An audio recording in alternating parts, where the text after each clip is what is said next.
Have you ever felt like you were finally doing better, then suddenly old burnout feelings came back? The overthinking, the exhaustion, the frustration, the anxiety, the mental overload. And your first thought was, I thought I was past this. I thought I fixed this. I thought I was doing better. Psychologists actually have a name for this. It's called spontaneous recovery. And understanding this concept can completely change how you think about burnout recovery. I'm Cyrus Ausar. I run a burnout recovery center, and after more than 1,000 sessions, I've noticed something surprising. Some of the most burned out people I've ever met aren't struggling. They're succeeding. They're good parents, great spouses, great providers, just amazing people, but they can't see it because no matter what they do, they've convinced themselves it isn't enough. Researchers first noticed this in conditioning experiments. A response would appear to be gone, then after some time passed, it would suddenly return. The important thing is this: the return of the response did not mean the original learning disappeared, and it did not mean the progress was lost. That's the part most people miss. Extinction is not the same thing as unlearning. Just because something hasn't showed up in a while doesn't mean it has been erased forever. Let's bring this into the real world. Maybe you spent months working on yourself. You started exercising. You improved your boundaries. You stopped overthinking as much. You got more clarity. You felt better. Then something happened. A stressful week, a difficult conversation, a financial problem, a family issue. Just, you know how things happen, a major life change. And suddenly, the old feelings show up again. You can't sleep. You're overwhelmed. You're second guessing yourself again. You're mentally exhausted. And immediately you think, I'm back to where I started. One of the reasons spontaneous recovery happens is because life eventually presents something that reminds your mind of an old pattern, an old fear, an old stress, an old wound, an old burnout response, an old emotional trigger. And for a moment, your brain reacts before your growth catches up. That's normal. It doesn't mean you failed. It means that you're human. Most people think recovery means never feeling bad again. That's not recovery. That's perfection. And perfection does not exist. Recovery doesn't mean you'll never have a difficult day. Recovery doesn't mean you'll never feel stress. Recovery doesn't mean you'll never feel overwhelmed. Recovery means you've learned how to respond differently when those moments show up.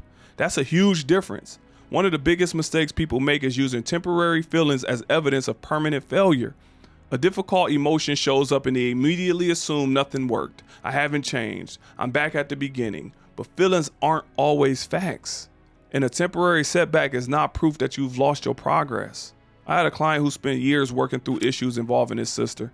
Growing up, she knew how to push his buttons. She knew how to manipulate his emotions. She was often viewed as an angel in the family while he experienced a completely different version of her behind closed doors. As we worked together, we spent a lot of time unpacking those experiences. That resentment, that frustration, the feeling of not being believed, the feeling of constantly being provoked. Over time, he got better. He learned how to manage his emotions. He learned how to set boundaries. He learned how to stop carrying those old experiences into daily life. Eventually, he believed he had completely moved on. Then life tested him. Years later, their mother became sick. His sister was living out of town and wanted to come back to visit, and she wanted to stay at his house. The moment he heard that, all the emotions came rushing back. The frustration, the memories, the resentment. And for a moment, it felt like everything we had worked on disappeared. And that's exactly what spontaneous recovery feels like. An old emotional response suddenly reappears. But here's an important part. The feeling came back. The recovery stayed. Instead of reacting the way he would have reacted years earlier, he centered himself. He remembered what he had learned, and he set a boundary. He told his sister, I'd be happy to meet and discuss what's going on with mom, but I think you would have to stay at a hotel. That would be best for us. That boundary protected his peace, and sure enough, during their interaction, she fell back into some of their old habits. The same stories, the same comments, the same attempts to get under his skin. But something was different. He wasn't. For the first time, he realized the situation hadn't changed much. He had. And that's when he knew he had actually healed. Not because the old emotions never showed up again, but because they were no longer controlling him. Your first reaction is often your history. Your second reaction can be your growth. I see this happen with burnout all the time. Someone finally starts sleeping better. They stop overthinking. They start exercising. They create these boundaries. They feel more like themselves again. Then a busy season at work shows up, a difficult project, a family emergency, a week of constant pressure, and suddenly they're exhausted again. They can't focus. They're irritable. They're mentally drained. And they immediately think, I'm burned out all over again. But what they're experiencing may not be burnout returning. It may be spontaneous recovery. The old response showed up. The progress remained. That's a very different story. Think about someone who injured their ankle years ago. Most days they're completely fine. Then one day they step wrong, or the weather changes, or they put extra pressure on it, and then suddenly they feel that old injury. That doesn't mean the ankle never healed. It means the body remembered. Your mind can work the same way. Old fears, old stress, old burnout patterns, old emotional responses, sometimes they reappear. That doesn't mean you're broken. It doesn't mean you've lost your progress. It means you're human. The return of old feelings usually isn't the problem. The panic is. Someone starts feeling overwhelmed again. Then they tell themselves, I'm failing. Then nothing worked. Then I'm back to square one. Another one is, I'll always be like this. Now they're suffering from the original feeling and a story they've been telling themselves about the feeling. The second part is often worse than the first. And if you're listening to this and realizing that this sounds familiar, that's exactly why I created the Burnout Identifier Questionnaire. Most people know they're exhausted. Most people know something feels off, but they don't know why.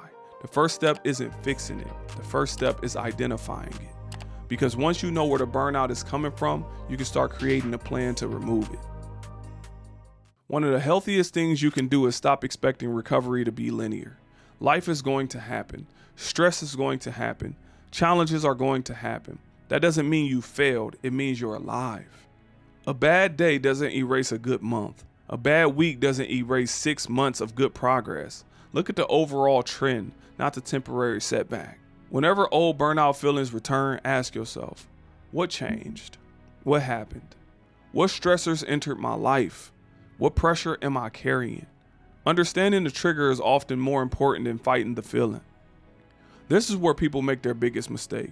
The moment they start feeling overwhelmed again, they abandon the habits that helped them improve in the first place. They stop exercising. They stop journaling. They stop setting boundaries. They stop doing the things that were helping. Stay with the plan, especially when you don't feel like it. Recovery isn't when old feelings never come back. Recovery is when old feelings come back and no longer run your life. Listen to that again. Recovery isn't when old feelings never come back. Recovery is when old feelings come back and no longer run your life. Just because you visit an old mental space doesn't mean you live there anymore. A difficult day doesn't define you. A stressful week doesn't define you. A temporary setback doesn't erase your progress. Some of you are one bad week away from convincing yourself you lost months of growth. Don't do that. The return of an old feeling doesn't mean you failed. The return of an old feeling doesn't mean you're back at the beginning. The return of an old feeling doesn't mean recovery isn't working. Sometimes it simply means you're experiencing something psychologists call spontaneous recovery. And understanding that may save you from giving up your life too soon. Sometimes we're burned out. Sometimes we're mentally overloaded. If this resonated with you, there's a good chance you're not dealing with laziness, failure, or lack of effort. You may be dealing with burnout. The first step is figuring out where your burnout is actually coming from. Is it comparison, pressure, perfectionism, unclear expectations, trying to live up to a standard that doesn't exist? Comment reset and I'll send you my free burnout check-in workbook and burnout identifier questionnaire. They're designed to help you identify where your burnout is coming from so you can stop guessing and start getting clarity.